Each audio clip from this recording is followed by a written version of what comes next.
Okay, now I'm reading the book Influence, and it is a very good book. The good is not the perfect word to describe it, but okay, the first principle is principle of reciprocity. So Robert Cialdini is the author of it, and he says that when you do something for a person, he is always willing to return the favor. Like this actually works, okay? Like when I gave a chewing gum to Shubham Bhaiya, and he printed the papers for free. Like he would charge 10 rupees, 5 from me, 5 from a girl I was with. He didn't. He said that, oh, it's all right. And yeah, that is how it goes, okay? So, reciprocity. When you do a small thing, even a subtle thing for someone, people are willing to repay the favor. So, when you want someone to be kind to you, be kind to them first. That's it. And the second principle is principle of consistency.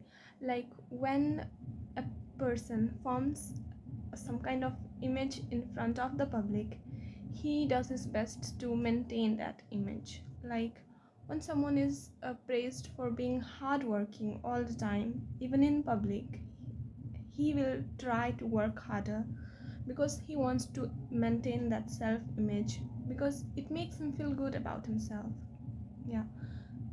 So, like, you remember the reel where you saw that how I took revenge from my ex? I just told everyone that he is a very honest person. He is a very honest person. He is a very honest person. I told everyone I met the same thing.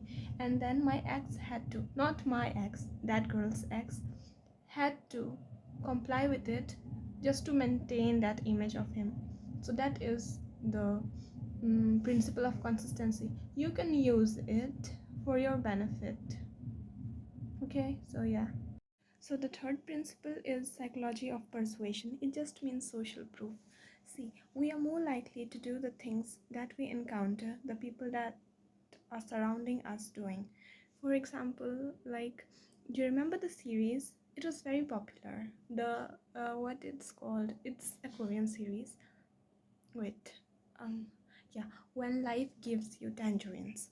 So first, I was not interested in Korean series. All right, but then I saw my whole Insta feed filled with the edits of that series. Like, oh my god, Guansik, Guanshik, Guansik, whatever that is. Guansik this, Guanshik that. Oh, blah blah blah. And so even I watched it, and it was a good series, okay? But Hiramandi, like, it was all over my feed, not just mine but everybody's feed, and everyone was watching it. So I watched it too, and it was just horrible, the acting, the everything, just stupid, okay? But I watched it anyways, and that is the social proof, like social pressure and psychology of persuasion.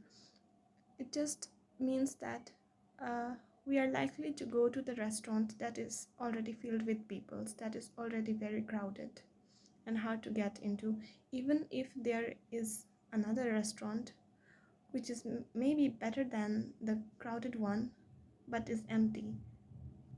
We will still choose the crowded one over this one. Yeah, that's it. So, yeah, I have completed just 3 of them.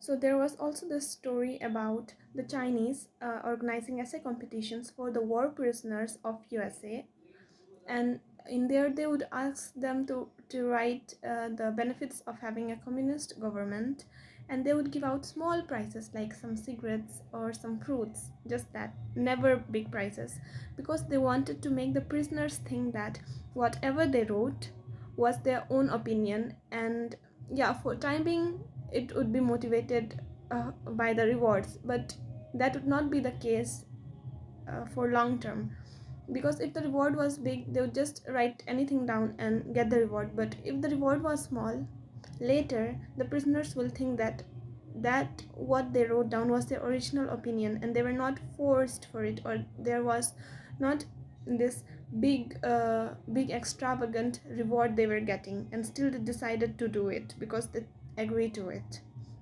So this can be used anywhere. Like, you can tell a child to not lie or I'll cut your tongue. Then the child will not lie, because until you are there, he will think that lying is bad because lying is only bad till there is someone cutting out their tongue. But when you tell a child that lying is bad because it will caught you in trouble, it will make you got caught up in trouble in future or someday, then maybe the child will think that not lying was his own decision and he will not lie even later. Like, yeah, so a kid picks up the candy fallen on the ground covered in dust and still eats it. Now you can tell him that you will beat him up if he does this again, so he will not do it for time being, but that would just be out of fear of you.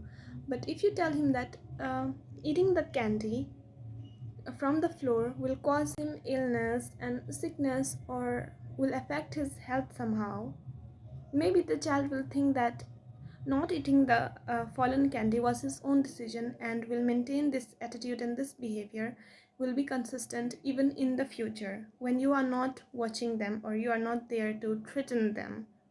Okay, so yeah, it can be used with anything. And then, like, all the children are different. Some may need a small punishment, a threat of small punishment, but it should be very very minimal. Okay, and you know your child, so yeah, you can decide if what kind of explanation will your child agree to.